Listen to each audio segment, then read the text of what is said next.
Yo, boys! I'm back! Uncle Greg, are you excited for the 4th of July? Oh, hell no. I don't even think America deserves a birthday this year. In fact, with the state of things, I kinda hope the aliens show up and just hit the reset button for us all. Welcome to Earth. Which reminds me, here's Independence Day. It's the end of the world as we know it. You didn't have any clue what's about to happen to him? Oh, not a chance in hell. So there's the space nerd, and he gets a signal sent by aliens. Then he tells his boss, who upon finding the signals coming from the moon, calls the Pentagon. And then the chairman of the Joint Chiefs finds out that the alien ship is slowing down near the moon, so he calls the Secretary of Defense. We then go to President Whitmore, who gets a call from his wife. If this isn't an insanely beautiful woman, I'm hanging out. Hi. And then he has some coffee and finds out that the American people think he's a giant pussy, but a sexy one. He better be. You left me for him. But then he gets the call telling him about the aliens. In a meeting, he discovers that the large ship has dispatched 36 smaller ships, and they're placing themselves around the world over the biggest cities. Now fly! Fly! We then meet David Levinson, who lives in New York City, and you can tell he's a super smart guy because he's playing chess. He works for the cable company, and his boss wants him to find out why no one has signal. A communications disruption can mean only one thing: invasion. But he says that he found a signal that he thinks is blocking their signal. So he's gonna block that signal so customers will stop calling.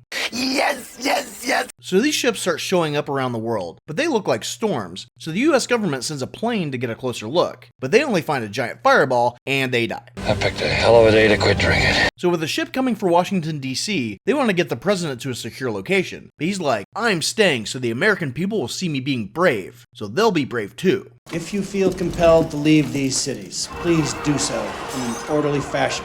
We tried that. It didn't work. But if the TVs are down, how would people even know he's still at the White House? Emergency broadcast system. Well, couldn't he just tell everyone to be calm and stay home, and then when he's done, get on a plane and get out of there? Shut up. He's gotta look tough because everyone thinks he's a pussy. They elected a warrior and they got a wimp. So David figures out that the signal is decaying, but then finds out that they're alien ships, and he's like, uh-oh, they're gonna kill us. They're gonna kill us all! So he tries to call his ex-wife, who just happens to be the president's communications director, but she won't even listen to him. So he just gives up. Oh, you got to call them back. We then meet Captain Stephen Hiller in Los Angeles. And this dude must be one of the most oblivious people on the planet, as he goes outside and doesn't notice a 15-mile wide spaceship directly in front of his house. There's something strange going on around. Don't think I haven't noticed. His girlfriend Jasmine then runs out, and she doesn't see it either. But what do you expect from two people who just felt an earthquake and didn't go check on her child? But she's not completely neglectful. She brings her son to work with her at a strip club. What the hell's the kid doing here? Well, why doesn't Steven watch him? Well, he got recalled to his base, and Jasmine and Dylan are supposed to meet him there. But she got tucked into working when she went to pick up her paycheck, because everyone knows that the real money in stripping is in their hourly wage. What a ripoff! It's a check for nothing! We then go back to David, who just got his dad Julius, and they're driving to Washington, D.C. And then David waits until he gets in the city limits before he decides to look up Connie's cell phone number, which cost him about 4 hours of driving, and God knows how long to get out of New York City. How's traffic? Huh? Terrible. And considering that he said that they only had 6 hours left on the countdown when he left work, they should all be dead. But they're not, so they pull right up to the White House and call her. Luckily, she's right next to a window and has direct line of sight of him, so she lets him in with what looks like about a half hour left to spare. Nice driving, Pops. Currently, the military is sending up a helicopter to try to communicate with the ship that's directly above the White House. It's fitted with giant lights that are going to use Morse code or some shit to talk to the aliens. But after hearing that the aliens are hostile, President Whitmore calls the helicopter back, but the ship opens up and blows up the helicopter, and they die. The White House staff all board helicopters along with David and Julius, and they go to Air Force One, and they take off right as the ship is blowing up the White House. But I'm not sure why they changed vehicles knowing that the aliens were about to attack. The ones in New York and LA go off too, pretty much killing everyone in all three cities. We learned that not only are we not alone, but we are hopelessly, hilariously outgunned.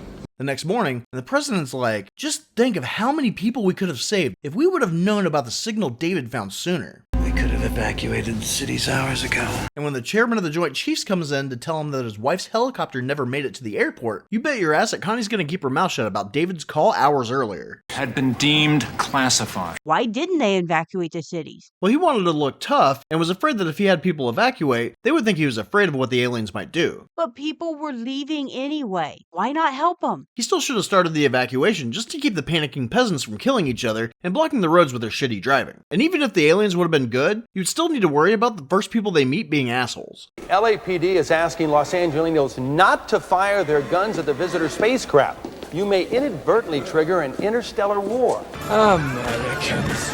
So outside of LA, Captain Hiller and his men get in their planes and head up towards the ship to launch missiles at it. It seems that the ship has a force field, and none of the missiles can get through. It's invisible. So they think that maybe if they fire again, but closer, that maybe it'll work. And of course, it doesn't, so they have to turn before they crash into it. But smaller ships come out, and these little fuckers start mowing the planes down. And they even know where the jets came from, and go and blow the base up too. Now surprise, surprise, the only ones still alive are Steve and his buddy Jimmy. But Jimmy gets the idea to pull a maneuver called go a little higher and just close your eyes. And the alien following him shoots his plane, and he dies. You're a wuss. Now you'd think that Steve would have to outrun both of these ships, but no. After killing Jimmy, that alien just fucks off, leaving his buddy to kill Steve alone. But to make matters worse, Steve's plane is running out of fuel since it's been in the air for a whole 5 minutes. I live my life a quarter mile at a time. So he leads the alien into a canyon where he uses the jet's parachute to blind the alien so it'll crash. But he ejects. Ejectocito, cuz! But his plane hitting the wall must have created a ramp for the alien ship, and it just lands in the desert a few feet away, instead of going boom. Now this gives the pissed off captain the opportunity to figure out how to open the craft and punch the alien in the face. You punched him in the head. And what do you do if you're stranded in the desert with no supplies? Stay where you are, make a big help sign, and wait for someone to find you at your last known whereabouts. Are you effing stupid? No. You use your parachute to drag an alien for an unknown distance. You should also kick said alien as much as possible, because why would you need to conserve energy? Doesn't sound right. Well, it's true. But in this case, it's totally fine, because a giant caravan of RVs that all drive side by side for some reason show up and offer to give him a ride. You need a lift, soldier? Steven tells this guy Russell that he thought he saw a base while he was dogfighting an alien spaceship and needs to get the alien body there for some nerds to look at. But they don't see the base on the map, but Steven's like, oh, it's there. And they're like, okay. And they turn around, and the other 80 or so RVs are cool with this plan too. They don't let us out much.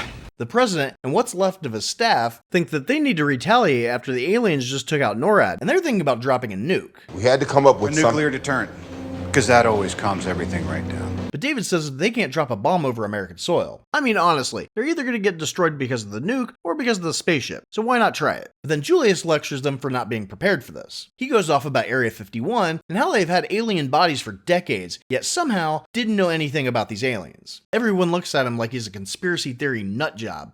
Take my word for it. There's no Area 51. But then the Secretary of Defense is like, yeah, about that. It's true. All of it. It's all true.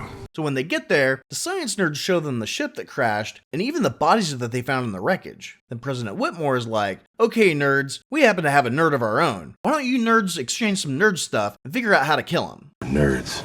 But then Hiller and his RV party show up to the base. The guards tell him to fuck off, but Steve shows them the alien, and they're like, okay, you and all 758 of your friends can come into this top secret military base. The top nerd is told that Steven brought him a live alien, so he runs to get it naked. What kind of sick pervert is this guy? Well, it's wearing a suit that makes it look all big and tough, but after it pops open like a can of biscuits, you can see that it's really the skinny bitch with a big ass head. Shoot them chicken legs. So when it wakes up halfway through undressing it, it does something to the top nerd's brain and then kills the rest of the nerds while looking like a walking vagina. I'm both frightened and aroused. It manages to kill all these people, but somehow was taken out for 3 hours by one punch to its protective suit. Your hands must hurt. Then the president and a few other people get down to the lab, where they find it's all fogged over. But then the top nerd gets shoved into the glass, and the alien is using him to talk with. It tells him that they want to kill all the humans, and then it does something to Whitmore's brain, so this Marine shoots the alien, and it dies. Oh, what a world, what a world! Turns out that the alien was telling the president their plan, and that they just take whatever they want from the planets they visit, and fuck off. vultures. So they're just using Earth like a truck stop? Pretty much. They even had some lot lizards ready to go. But why do they need to kill everyone? Why not just take what they need and go? Shut up. Now, I have never taken over a planet, but I can tell you there's a huge difference working retail when the store's closed versus when it's open. People are annoying and just get in the fucking way of you trying to work. So I can only assume they feel the same. The infestation will be eradicated. Anyway, this discovery leads the president to okay nuking one of the ships. Nuke 'em. They get to Houston, where most of the city's been evacuated, and the people who did stay probably think it's gonna be cool that they get to see a bomb go off this close. But they launch, and it doesn't do anything because they saw the force fields up. What were you thinking? So Steve is told that his base was destroyed, so he steals a helicopter to go see for himself. There, he finds his stripper girlfriend, her son, and the First Lady, which is probably the only reason he doesn't get punished or killed for doing this. Oh, come on. The only people in all of LA that are still alive are important to the main characters. Well, there's a few randos with them, but Jasmine used her stripper skills to grab her kid and outrun an explosion, but she did leave her dog behind. So go back and get him! Jappo. Oh, don't worry. The dog also outruns the explosion because fire obviously doesn't travel through open doors. She then stole a truck and started picking up any weirdos she came across. Hop on! We're heading out to El Toro! But when she was checking on this dude who died from not being important to the story, the dog finds the First Lady because, of course, every stripper trains their dog in search and rescue. Just trying to impress you. If you want to impress me, you need to get a job. And he just happened to find one of the most important people still on the planet who just happened to still be alive. Are you sure? But the First Lady's hurt from this thing laying on her legs, and she's gonna die. So she apologizes for staying behind to tell the news that the president isn't a pussy, because then she wouldn't be dying. And then she dies. Very sad. Later that night, David's drunk and knocking things over because he thinks that if he can ruin the planet enough that they'll think it's a shithole and just leave. Ever been to C-53? Once. It's a real shithole. Well, Julius is worried about him catching a cold by sitting on the floor, and then David instantly sobers up and has an idea. He wants to give the alien ships a computer virus. So he wakes everyone up for a presentation. And they're just gonna listen to the drunk guy who woke them up in the middle of the night. Lori, I told you, he instantly got sober. So once everyone is down there, he asks this jarhead to shoot a can off the ship, but the force field's up and it almost kills a few people. Oops. But then he gives the ship a computer virus and the force field is now down and he's able to hit the can. They're thrilled that he can do it, but when he says that they need to fly up to the mothership to upload the virus, the Secretary of Defense is like, fuck that, it's easier for us to just die. But since Steve has always wanted to join NASA, he says that he saw the alien ship fly and therefore thinks he's qualified to fly it. Just a little anxious to get up there and whoop ET's ass. Because the Secretary of Defense doesn't believe in this Hail Mary play that requires someone to fly a craft that no one has piloted to a ship that no one knows if they can access, and then upload a virus to an alien computer that might have been upgraded in the last 50 years, then blow up the mothership from inside while launching a coordinated global attack with little prep time and no use of satellites. He gets fired. Isn't it amazing how quickly everyone can turn against you? So they alert the other countries by way of Morse code and tell them to be ready in 5 hours. Then they look for as many pilots on the base as they can find, and it happens that the guy that picks Steve up is a crop duster who was a pilot in Vietnam. I can fly. I'm pilot. He's also drunk and claims that he was abducted by aliens and can't wait to kill them for the experiments they performed on him. The aliens abused him sexually. And even though all of these men are about to go kill aliens, no one believes him. That is the craziest shit I ever heard. They're so desperate for pilots they're gonna let the drunk guy fly? Oh, his son gave him some coffee, so he instantly sobered up. But come on, how sober do you have to be for a suicide mission? I have no idea. Anyway, the spaceship is being prepped with a nuke that will detonate with a 30-second delay to maximize their getaway time. It also has a metal dildo that will let them know on Earth when the virus has been uploaded. They got my dick message! And of course, since time is of the essence, Steve and Jasmine get married. Man, you never gonna get to fly the space shuttle if you marry a stripper. Don't get too attached to the dancers. They're paid to be nice to you. And while that's happening, President Whitmore goes to give an inspirational speech about how they're fighting for their lives and how this is going to be the world's Independence Day. Won't that get a little confusing when the 4th of July rolls around? Oh, this story takes place on July 4th. I could have been at a barbecue! The president is also going to be joining them on the attack because they need pilots, and he's a pilot, which they've said many, many times. I'm a combat pilot, Will. Ship as a pilot in the Gulf War.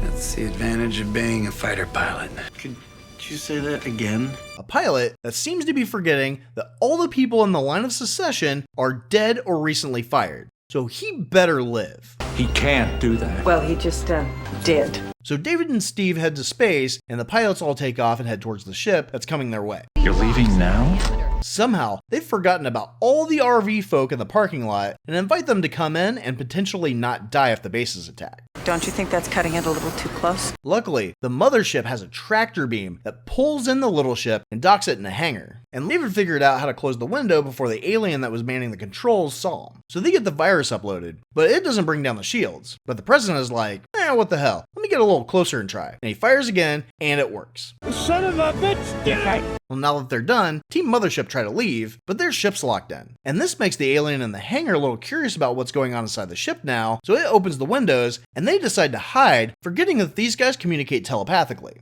Well, I am psychic, you know. You read my mind! On the ground, the ship is almost over Area 51, and the little ships are destroying these people's RVs, and inside the base, this stupid kid misses the easiest slam dunk of his life. I don't want to die a virgin. We'll both die virgins. What a wiener. The big ship opens its city destroyer weapon, but the jets are running out of missiles. Doesn't anyone have any missiles left? They figure if they can blow up the weapon, they can at least disable it from causing more cities to blow up. So the president fires, but hits one of the doors. It didn't go in. Just impacted on the surface. And then another pilot goes to fire, but he gets shot and he dies. They frantically get on the comms and see if anybody has a missile left. And the only person with a missile is Russell, who has one left. Then he's our lost hope. They need to protect him so he can get into range, but when he is, the missile won't launch. Probably because he did something stupid when he first got in his plane, but then he decides to kamikaze himself into the weapon to save everyone on the ground. Maybe. I'll give you about a 50-50 chance. So he flies up into the weapon as it's firing, and he dies. I told you I wouldn't let you down. But it does take out the whole ship with it. So now they know how to take him down and alert the other countries how to do it. A precise hit will start a chain reaction which should destroy the station. Only a precise hit will set up a chain reaction. Back in space, the guys think it's over, so they launch the nuke to at least cut off the communication between the ships on Earth. But when they do, they get knocked loose, and now have 30 seconds to get out of the mothership, which they do with 10 seconds to spare. That's what I call a close encounter. Oh, come on. Hey, David and his dad got out of New York City and to DC with time to spare, when that's super impossible. What?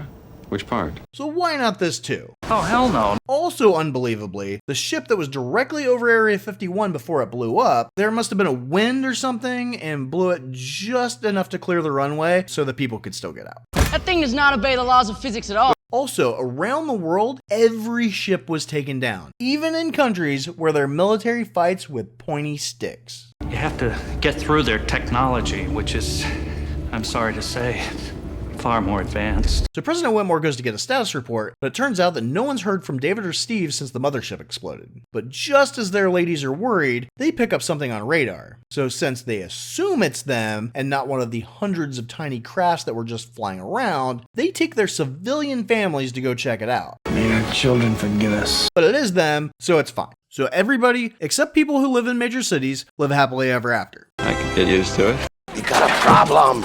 They're communicating with a hidden signal. They're going to attack. Oh my God. Oh my God. We'll see if you're as smart as we all hope you are. Just what in the hell do you think you're doing? Just do it! Why? That's why. Good God. To be honest, we don't know what the hell this crap is. Bye. I'll take care, all right? Nothing but love for you. Nothing but love for you.